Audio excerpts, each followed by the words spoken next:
Le polar a toujours eu un public et a toujours eu et aussi des festivals, des festivals de polar. Donc c'est pas des bon, il y a des salons du livre dans lesquels on va aussi, mais il y a toujours eu des festivals de polar.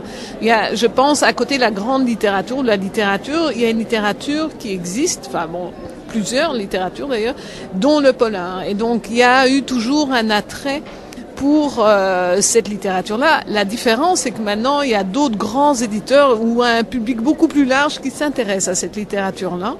Alors qu'avant, la littérature noire, c'était 3 éditeurs, enfin, c'était des gens c'était un peu plus confidentiel, ce que peut être la science-fiction aussi, par exemple.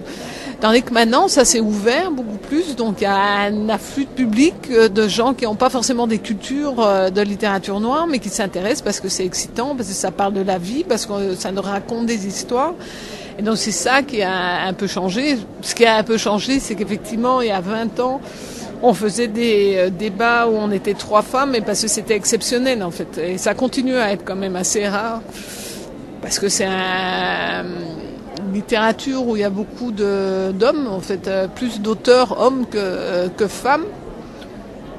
Je crois parce qu'il y a un certain nombre de clichés de cette littérature-là qui sont particulièrement familières des hommes. Donc c'est la secrétaire couchée sur le bureau, c'est l'alcool, c'est la violence. Il y a aussi beaucoup plus d'hommes en prison que de femmes. Hein. Donc il y a aussi ça, une expression de la violence qui est différente chez les hommes et chez les femmes. Donc forcément, ça se voit en prison, ça se voit aussi dans les étals des librairies.